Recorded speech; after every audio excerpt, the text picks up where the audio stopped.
سورہ فاتحہ اردو ترجمہ۔ بسم اللہ الرحمن الرحیم۔ خدا کے نام سے شروع کرتا ہوں جو بڑا مہربان نہایت رحم والا ہے۔ سب تعریف خدا ہی کے لیے ہے جو سارے جہاں کا پالنے والا، بڑا مہربان، رحم والا اور روز جزا کا حاکم ہے۔ خدایا ہم تیری ہی عبادت کرتے ہیں اور تجھی سے مدد چاہتے ہیں۔ تو ہم کو سیدھی راہ پر ثابت قدم رکھ، ان کی راہ جنہیں تو نے اپنی نعمت عطا کی ہے، نہ ان کی راہ جن پر تیرا غضب ڈھایا گیا ہے اور نہ گمراہوں کی۔ سورہ بقرہ اردو ترجمہ۔ بسم اللہ الرحمن الرحیم۔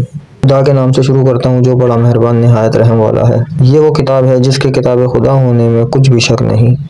یہ پرہیزگاروں کی رہنما ہے جو غیب پر ایمان لاتے ہیں اور پابندی سے نماز ادا کرتے ہیں، اور جو کچھ ہم نے ان کو دیا ہے اس میں سے راہ خدا میں خرچ کرتے ہیں، اور جو کچھ تم پر اے رسول اور تم سے پہلے نازل کیا گیا ہے اس پر ایمان لاتے ہیں، اور وہی آخرت کا بھی یقین رکھتے ہیں۔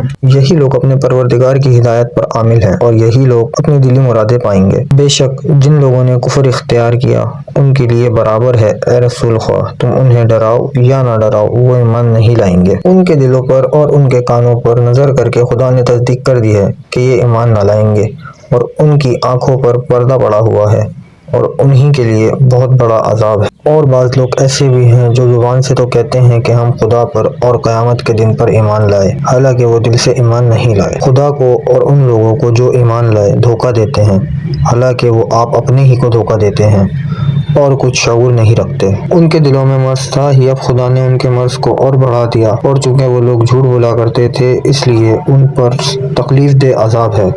اور جب کہا جاتا ان سے کہ ملک میں فساد نہ کرتے پھرو تو کہتے ہیں کہ ہم تو صرف اصلاح کرتے ہیں۔ خبردار ہو جاؤ، بے شک یہی لوگ فسادی ہیں اور لیکن سمجھتے نہیں۔ اور جب ان سے کہا جاتا ہے کہ جس طرح اور لوگ ایمان لائے ہیں تم بھی ایمان لاؤ تو کہتے ہیں کیا ہم بھی اسی طرح ایمان لائیں جس طرح اور بیوقوف ایمان لائے۔ خبردار ہو جاؤ، یہی لوگ بیوقوف ہیں لیکن نہیں جانتے۔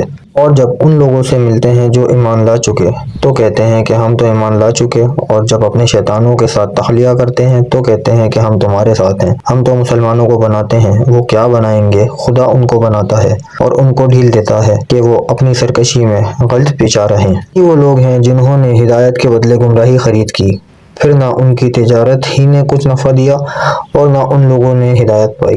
ان لوگوں کی مثال تو اس شخص کی سی مثال ہے جس نے رات کے وقت مجمع میں بھڑکتی ہوئی آنکھ روشن کی، پھر جب آنکھ کے شعلے نے اس کے گرد و پیش خوب اجالا کر دیا تو خدا نے ان کی روشنی لے لی اور ان کو گھٹا پوٹ اندھیرے میں چھوڑ دیا کہ اب انہیں کچھ سجائی نہیں دیتا۔ یہ لوگ بہرے گونگے اندھے ہیں کہ پھر اپنی گمراہی سے باز نہیں آ سکتے، یا ان کی مثال ایسی ہے جیسے آسمانی بارش جس میں تاریکیاں، گرج بجلی ہو، موت کے خوف سے کڑپ کے مارے اپنے کانوں میں انگلیاں دیے لیتے ہیں، حالانکہ خدا کافروں کو اس طرح گھیرے ہوئے ہے کہ اٹھ نہیں سکتے۔ عجیب ہے کہ بجلی ان کی آنکھوں کو چندیا دے، جب ان کے آگے بجلی چمکتی تو اس روشنی میں چل کھڑے ہوئے، اور جب ان پر اندھیرا چھا گیا تو ٹھٹک کر کھڑے ہو گئے۔ اور اگر خدا چاہتا تو یوں بھی ان سے دیکھنے سننے کی قوت چھین لیتا، بے شک خدا ہر چیز پر قادر ہے۔